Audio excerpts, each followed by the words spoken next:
Boa noite, irmãos.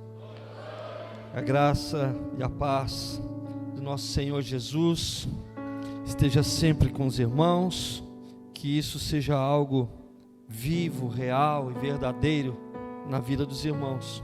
Então nós vamos falar sobre a graça e o amor de Deus. Olha que bom de falar dessas coisas. E nós vamos entender vamos procurar entender um pouco mais, cada dia o Senhor acrescenta um pouco mais na nossa fé, através da sua palavra. Então você pode abrir lá em Gálatas capítulo 5, nós vamos ler o versículo 4 e 5. Separados estáis de Cristo, vós, os que vos justificais pela lei, da graça tendes caído, porque nós, pelo Espírito da fé, aguardamos a esperança da justiça. Primeira coisa que nós precisamos entender é que é possível nós vivermos separados de Cristo. Eu sei que você aprendeu que uma vez salvo, salvo para sempre. Isso não está errado. Quem nos garante isso é o próprio Jesus. De que forma que Ele nos garante isso? Porque Ele deu o seu Espírito, Ele mandou o Espírito Santo a habitar conosco. A Bíblia diz que o Espírito Santo é o penhor da nossa salvação. O que é uma coisa penhorada? É uma coisa colocada como garantia, certo? Então Deus, Ele proveu a salvação para nós, Ele concluiu esse projeto e Ele colocou um selo, Ele colocou uma garantia em nós de que isso jamais seria desfeito. O que é que Ele fez? Ele colocou o Espírito Santo em nós.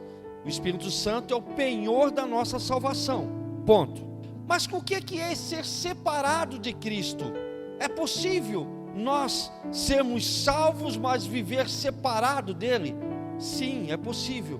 De que forma que isso acontece? Todas as vezes que nós quisermos ser justificados pela lei. O que significa ser justificado pela lei? O apóstolo Paulo, todas as suas pregações, elas têm profundidade na graça de Deus, no Evangelho que é Jesus Cristo. Alcançamos tudo por intermédio dele, por intermédio do seu sacrifício, tudo foi ele que fez, tudo foi ele que preparou, tudo é ele que proporcionou a nós. Ele ensinou a vida toda isso, desde o momento que ele se converteu, obviamente. Essa é a pregação do apóstolo Paulo. E ele escreve a carta aos Gálatas, advertindo eles de que eles estavam voltando a velhas práticas da lei. Se você voltar um pouquinho no capítulo 1 de Gálatas, depois de uma breve saudação, ele começa dizendo assim, no versículo 6, maravilho-me aqui, ele quer dizer assim, me admiro muito, é a mesma coisa, no nosso linguajar de Garuva, ou lá de Joinville, de que tão depressa passasseis daquele que vos chamou a graça de Cristo para outro evangelho. O apóstolo Paulo estava dizendo assim, eu me admiro, depois de vocês terem ouvido que vocês são livres de toda maldição, de que vocês são livres de todo pecado, de que vocês não precisam mais sacrificar para ser aceitos por Deus, que Deus proporcionou um sacrifício perfeito por vocês. Eu me admiro que depois de ouvir isso e viver por isso, vocês querem voltar para a escravidão da lei. O que ele estava dizendo é o seguinte: a lei, ela não tem a capacidade de te justificar. A lei, ela só tem a capacidade de mostrar o quanto nós somos ruins. Através da lei é impossível se justificar diante de Deus.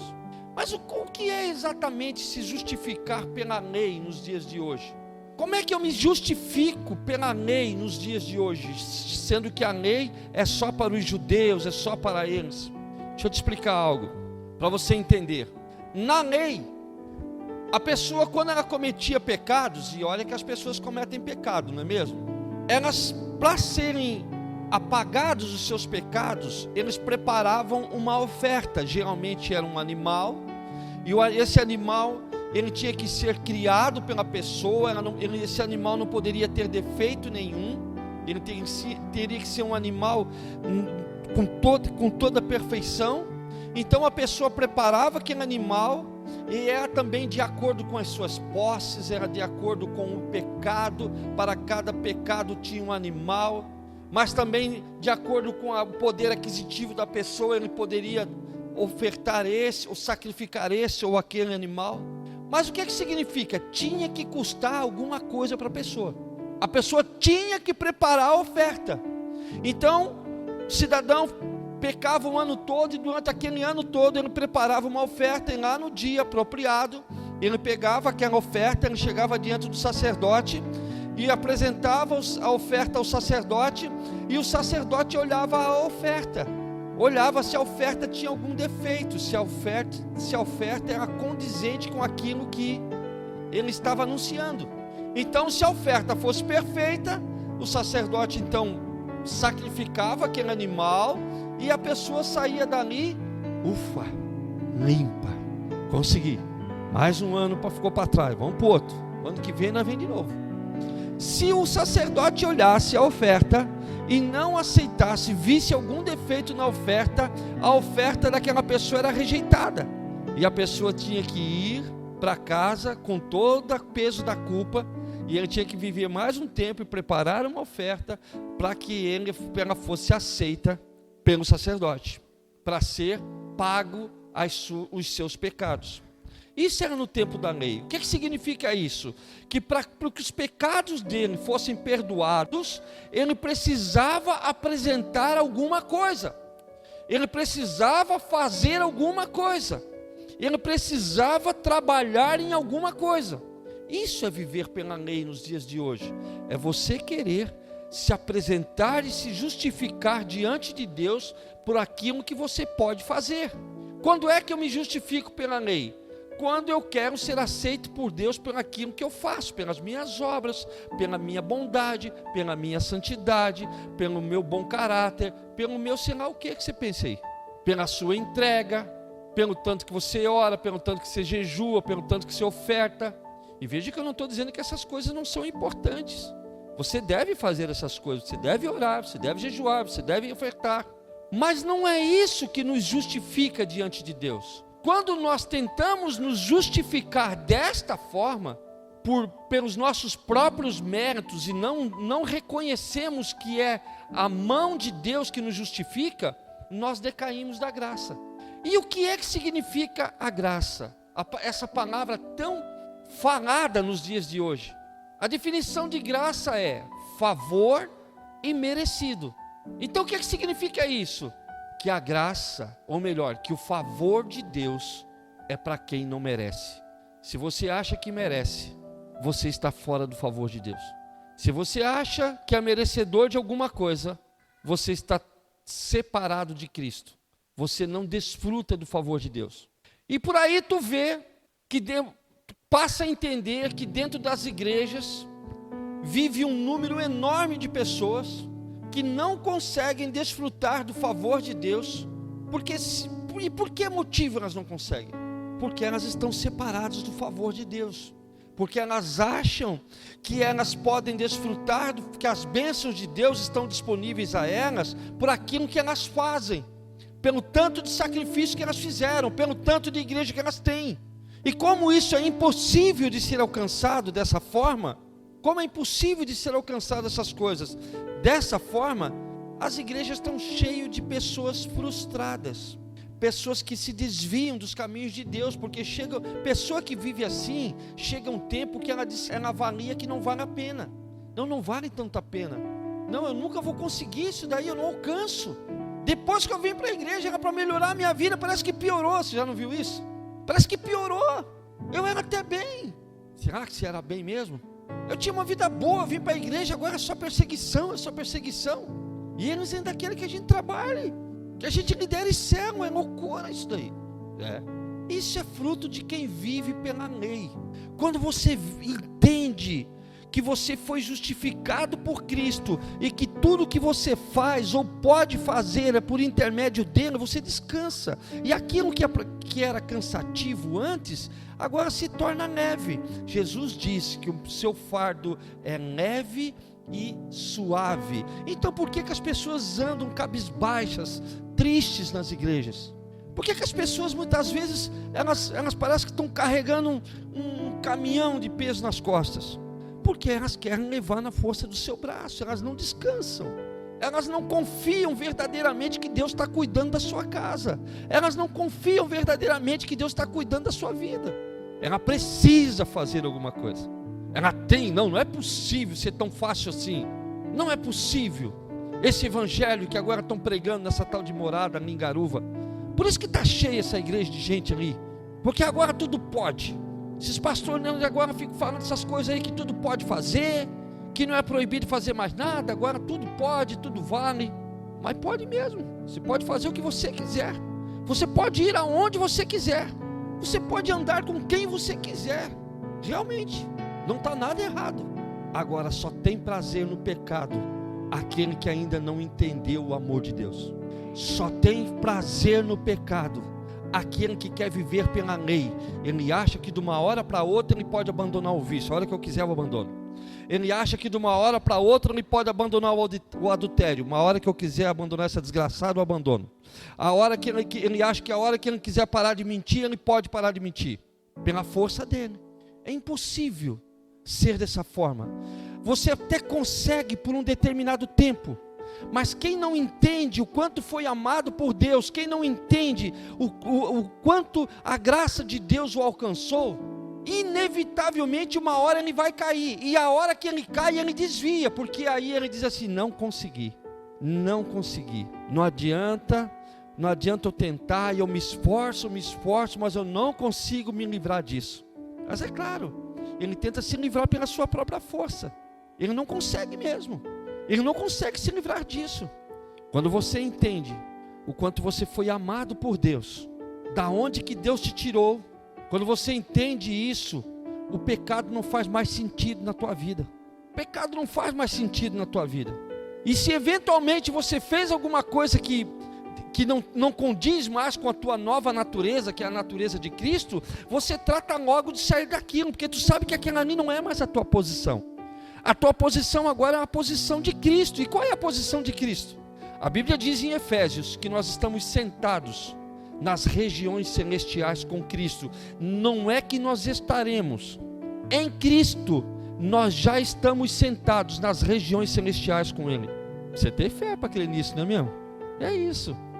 É porque nós não andamos numa obra que vai acontecer, nós andamos numa obra que já aconteceu. Você entende? Você não anda na esperança de que vai acontecer alguma coisa, você anda na certeza de que já aconteceu. A nossa esperança, ela está na volta de Cristo, que Ele volte hoje, não é mesmo? E acabe logo com isso. Eu sei que você pode dizer assim: ah, pastor, deixa eu comprar minha casa primeiro, deixa eu casar primeiro. Tem uns que querem casar. Não, pastor, calma, eu tenho umas coisas, eu tenho uns projetos ainda, tem umas coisas que eu não experimentei ainda, depois Jesus volta. Que nada, irmãos. Aquele que entende o amor de Deus, ele quer estar logo com Ele, que seja já, que seja hoje, entendeu? Acabar logo com isso, entendeu? Separados estáis de Cristo, vós os que vos justificais pela lei, da graça tendes caído. Quer continuar se justificando pela força do seu braço? O favor de Deus sai da tua vida. Significa que você deixa de ser filho? Não. Um filho, ele é filho e pronto. Um filho não é porque ele é mal criado, ele faz alguma malcriação, desobedeceu, fez alguma coisa ruim para o pai. Mas o pai não o renega, não manda embora de casa porque o menino desobedeceu. Dá vontade de dar uns tapas, é outra coisa, não é mesmo? Mas daqui a pouco passa um tempo, está o menino passando lá, mas que coisinha bonitinha, né? Pai é isso, não é mesmo? Então um filho ele não deixa de ser filho porque ele desobedece o pai. De igual forma somos nós. Você não deixa de ser filho porque você não crê verdadeiramente em Deus, ou porque você simplesmente não descansa ou não crê que Ele cumpriu toda a obra dele. Tem alguns que pensam que pode dar uma ajudinha para Deus. Alguns até tentam e colhem frutos muito ruins por isso. Abraão foi um exemplo disso, lembra? Ele não poderia ter filho, a sua mulher não poderia ter filho, Deus faz uma promessa de filho, demora na visão dele, demora para vir o filho, e ele tenta dar uma ajudinha. Quem é que nasce? Ismael. Está aí, até hoje, estão penando por causa disso. O filho da promessa era Isaque. Então Deus tem promessas para você. Ande nas promessas de Deus, ande nos projetos de Deus, Ande na segurança de Deus. Descanse nele. Irmãos, quando você entender isso, assim, acabou o cansaço. E se alguma situação ainda ruim vier a acontecer, pastor? É possível que aconteça. Eu vou te dizer, é bem possível. Mas as situações difíceis não te definem mais. As situações difíceis não diz mais que a tua vida é uma desgraça. As situações difíceis não dizem mais para ti que não vale a pena viver. Você entende que é só momento que você está passando. E você enfrenta aquilo com lucidez, com ânimo. Vamos sair dessa. Esse momento vai passar. O Senhor está comigo, o Senhor está com a minha casa. O Senhor está no meu lar, é Ele que governa a minha casa. A minha casa não é uma bagunça. A minha casa não é um amontoado de gente que chega toda hora, a todo instante. Não, é um lar. Você entende? Quem entende a graça e o favor de Deus, vive por isso. Você não cansa mais. Jeremias capítulo 17. Texto muito conhecido dos irmãos. Mas sempre é bom lembrar. Sempre é necessário lembrarmos. Versículo 5. Maldito o homem que confia no homem e faz da carne o seu braço e aparta o seu coração do Senhor. Esse versículo muitas vezes é usado assim, para dizer para você não confiar em alguém, não é mesmo? Mas na verdade não é isso que esse texto quer dizer. Se você ler direitinho, maldito o homem que confia no homem e faz da carne o seu braço. Significa o seguinte, está falando de você mesmo. Quando você confia na sua própria força, na força do seu braço, você não vive do melhor de Deus. Porque será como uma tamargueira no deserto. O que é uma tamargueira? É uma planta no deserto, amarga. Você já percebeu que tem gente que é azeda, amarga? Tem gente que é esquisito conversar. Já prestou atenção? É claro que não está aqui hoje. Estou dando exemplo de outros lugares. Ué, mas não é? Aqui, Garuva, jamais. A cidade nem é tão grande assim para ter gente desse jeito aqui. Vai por mim. Pessoas amargas, que você vai conversar com ela está toda a vida reclamando, ela nunca consegue ter uma palavra de ânimo. Você conta uma coisa para ela não consegue, ela não se alegra com você, ela não consegue ter uma palavra, ela não consegue te dizer nada. Já percebeu isso? É cara que confia na força do braço, ele vai sempre se frustrar, ele vai sempre se decepcionar. E aí ele se decepciona com ele, se decepciona com o outro também. Aí ele não confia mais nele, não confia no outro também. Todo mundo é ruim como ele acha que todo mundo é que nem ele. E ele tenta fazer todo mundo que está em volta dele aquele azedume todo, aquela amargueira toda. Já percebeu isso? Tem gente que é assim. Mas porque será como a tamargueira e não verá quando vem o bem? Nunca consegue ver. Já percebeu que tem gente que tu vai perguntar para ela: e aí, irmão, como é que tá? Tô na luta. E tá mesmo. E está na luta mesmo, e esse negócio não passa, esse negócio não passa, esse negócio não tem fim, essa coisa não tem fim. Ele não se contenta em ficar sozinho, ele quer arrastar gente junto com ele, ele quer arrastar pessoas junto com ele quer levar gente junto com ele, nesse pensamento ruim, nesse entendimento ruim. Por quê? Porque ele confia na força do seu braço. Não verá quando vem o bem, antes morará nos lugares secos do deserto, na terra salgada e inabitável. O que significa isso? Andar na terra seca do deserto? É infrutífero. Pessoas que andam na força do seu braço são infrutíferas. Pessoas que não se alegram com nada. Andam em terras inabitáveis. O que significa isso? Ninguém gosta de andar perto. Acredite, existe isso no mundo, mas existe isso dentro das igrejas também. Tem pessoas que nunca estão contentes com o que Deus tem feito na vida delas. Não conseguem se alegrar com o fato de Jesus, nem com o fato de Jesus ter entrado na vida deles, que já é motivo suficiente para você levantar e deitar todo dia contente, feliz, alegre. Isso por si só é mais do que motivo. Será como a tamargueira no deserto, e não verá quando vem o bem. Nunca consegue ver o bem. Antes morará nos lugares secos do deserto, na terra salgada e inabitável. Olha o 7. Bendito o homem que confia no Senhor. Em quem tem estado a tua confiança? A tua confiança tem estado em quem? Você tem confiado na força do teu braço, na tua inteligência, na tua capacidade, no teu discernimento, no teu estudo, no teu bom preparo? É nisso que você tem confiado, ou você tem confiado no Senhor? Olha a diferença.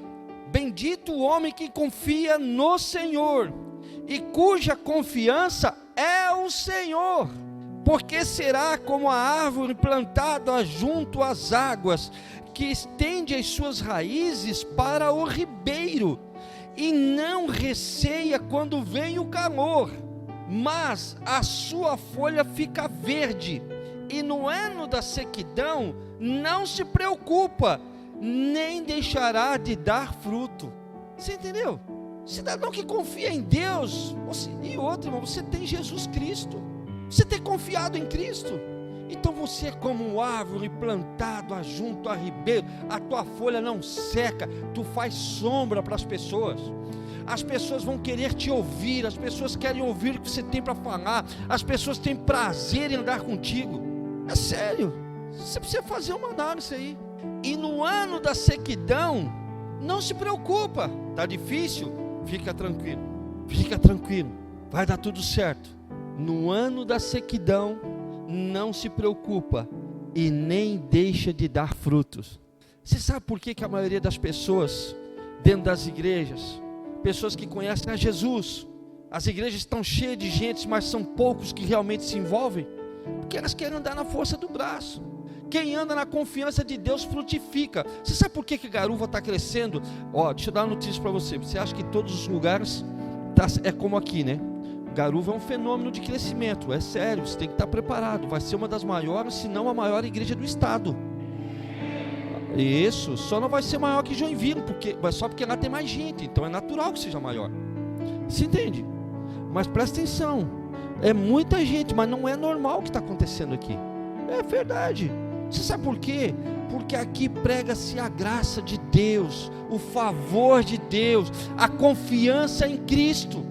Por isso que muitos reclamam, muitos falam, porque muitos que andam na força do braço, andam no amargo da vida, e rejeitam todo mundo que anda no favor de Deus, não aceitam, não se alegram, não se contentam. Não se contentam nem que pessoas sejam salvas do inferno, elas querem que a pessoa vá para o inferno. Não pode crescer. Não, você não pode prosperar, você tem que viver na miséria. Não, esse negócio de ser feliz aí não é para crente não. Como assim crente ser feliz? Da onde é que tiraram isso? Crente tem que sofrer.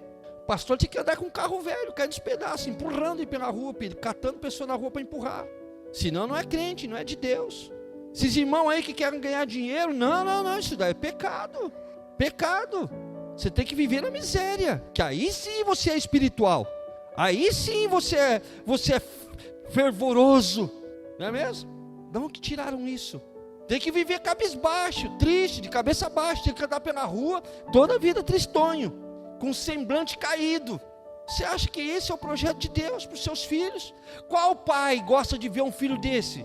Me diga um pai que está aqui dentro que pensa isso do filho. Eu duvido que tenha algum pai aqui que se alegra quando um filho está chateado ou chorando. Mas de forma alguma, irmão. Se tem, precisa ser tratado. Nós já vamos orar daqui a pouco também. Se entende? Cristo, Jesus Cristo é a nossa confiança. Entendeu? Você frutifica, irmão. Você sai contente para essas ruas de Garuva. Você anda feliz, cara. Você trabalha feliz. Você produz durante o dia. Teu dia rende, cara.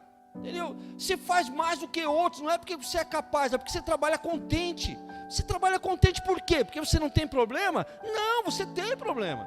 Tem dia que o negócio começa barulhento dentro de casa, não é mesmo? Ou é só na minha casa que às vezes começa barulhento, o aspirador ligado? Não, na casa de todo mundo acontece. É o dia mau, mas os dias maus são poucos. As bênçãos são constantes. Você entende? Aí você vive feliz, irmão. É quando você come uma comida boa. Você já experimentou comer uma comidinha boa, irmãos? Eu comi uma comida boa aqui em Garuva. Estava bom aquele negócio, tá com fome? Comida boa que tu come com fome, já percebeu? E estava boa a comida. Sai contente. Você quer mais? Não, estou satisfeito. Não é bom dizer quando tu está satisfeito? Em Cristo, quem entende o favor de Deus anda constantemente satisfeito. anda satisfeito, anda contente. Deus faz uma promessa a Caleb.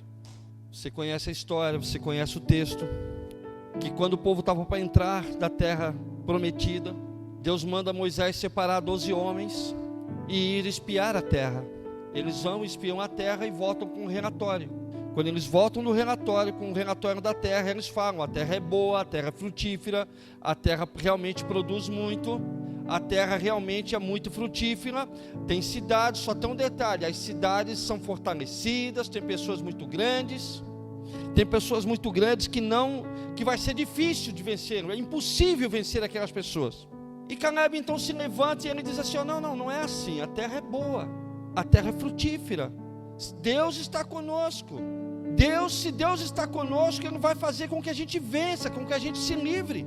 E a Bíblia diz que Deus então, Ele, por conta desses homens infamarem a terra, eles são proibidos de entrar na terra prometida. E somente Caleb e Josué, daqueles 12, têm autorização para entrar na terra.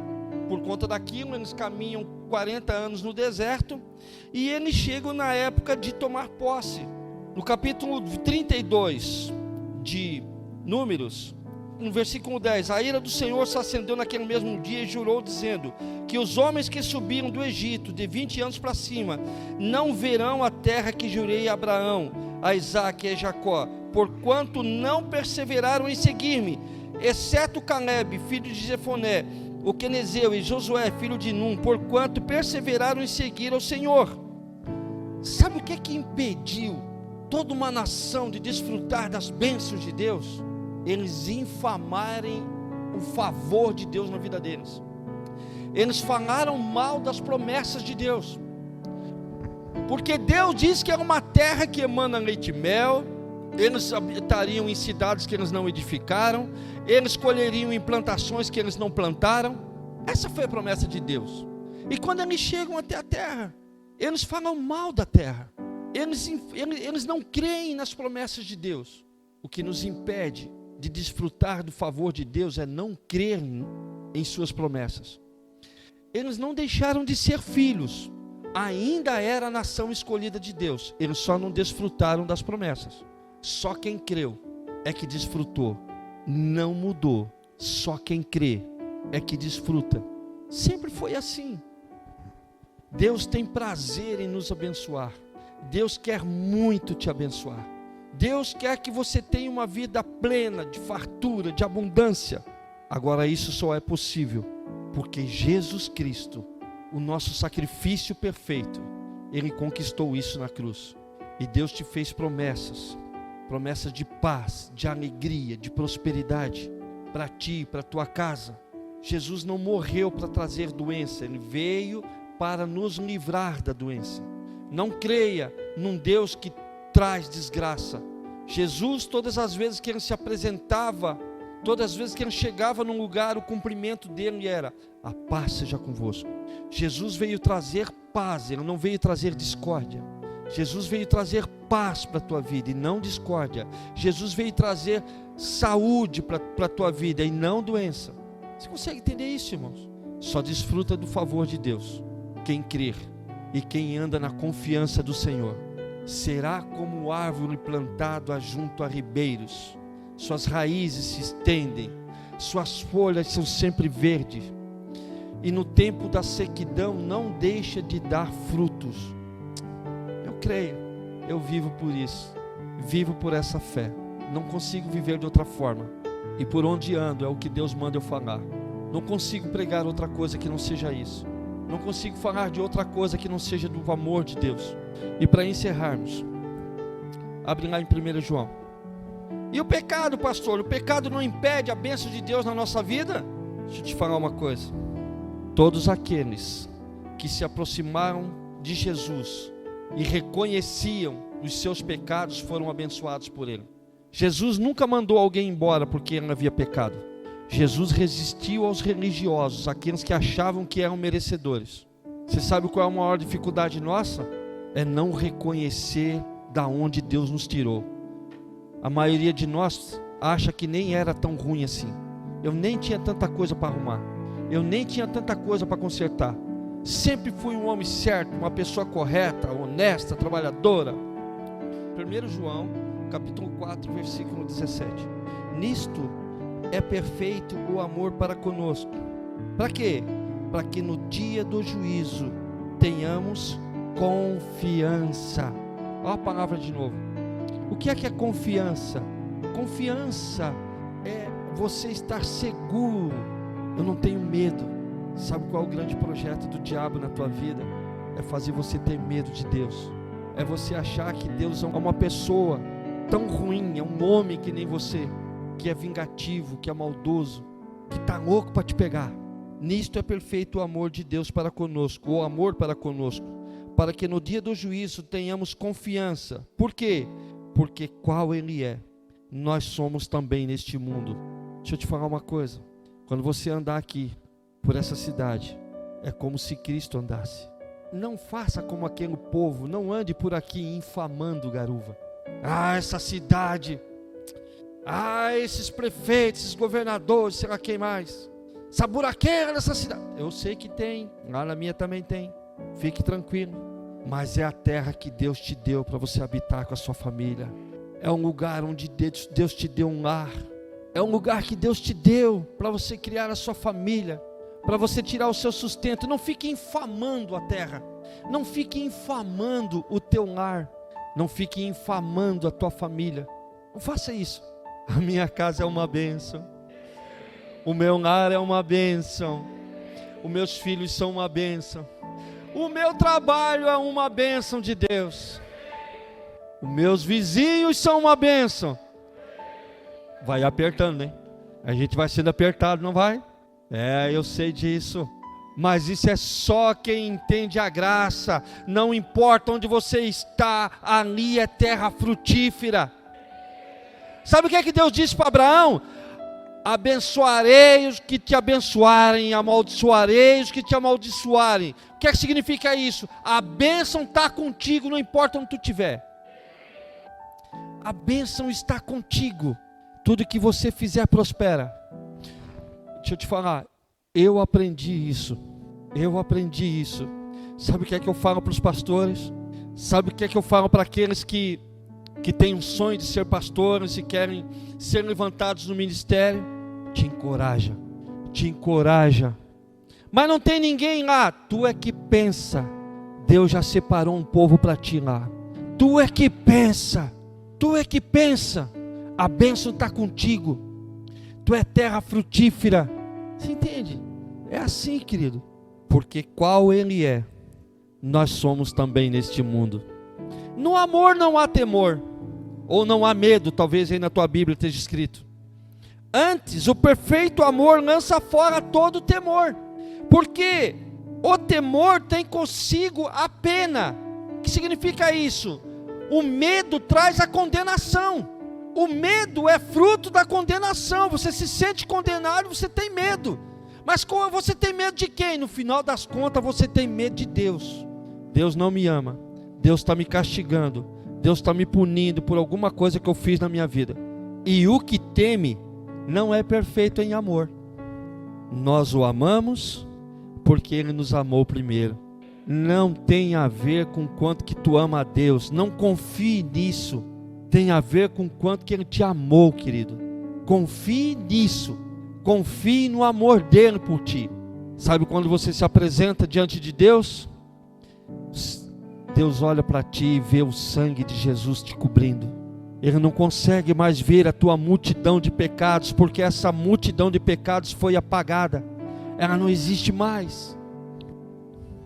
Hebreus capítulo 10. Esta é a aliança que farei com eles depois daqueles dias, diz o Senhor. Porei as minhas leis em seus corações, e as escrevereis em seus entendimentos. E acrescenta, e jamais me lembrarei de seus pecados e de suas iniquidades. Jamais, é Deus que falou. Me lembrarei de seus pecados e de suas iniquidades. Quando Deus olha para ti, Ele não vê mais pecado. A questão do pecado para Deus é algo resolvido. Quer dizer então que eu posso pecar à vontade? Pode fazer o que você quiser. Mas aquele que tem prazer no pecado é porque não entendeu ainda a graça de Deus. Aquele que tem prazer no pecado é porque ainda não desfruta do favor de Deus. Aquele que tem prazer no pecado é porque ainda, olha, irmão, dá para desconfiar até que é convertido. E tendo, pois, irmãos, ousadia para entrar no santuário pelo sangue de Jesus. Só que é que te garante isso? O sangue de Jesus. Sabe por que você pode entrar? Porque Ele te garantiu isso. Cristo, o nosso sacrifício perfeito, preparado por Deus. Ah, irmão, se você soubesse quanto você é amado por Deus. A Bíblia diz que Ele nos amou estando nós ainda mortos em ofensas e em pecados. Ele te achou quando tu não prestava para nada. Se Ele te amou quando você não prestava para nada, era considerado morto, imagina agora que você é filho. Se Ele foi capaz de entregar o seu filho à morte, estando nós ainda mortos em ofensas e em pecados, o que Ele não pode fazer por ti agora? Dar uma casa? Dar um carro? Dar um bom emprego? Dar saúde? Dar um bom casamento? Dar filhos abençoados? O que é isso para Deus? O que é isso para Deus? O que é isso para os seus filhos? O que são essas coisas diante de tudo que Ele já fez por nós? Quem entende a graça, quem entende que foi alcançado pelo amor de Deus, irmãos, você não consegue ficar parado, você é pilhado toda hora. Tu levanta de manhã pensando nesse negócio, tu vai dormir pensando nesse negócio, tu vai trabalhar pensando nesse negócio. Você não consegue viver diferente. Você é ramo frutífero. Você faz sombra para as pessoas, irmãos. Você não é terra, não é um deserto, uma terra inabitável.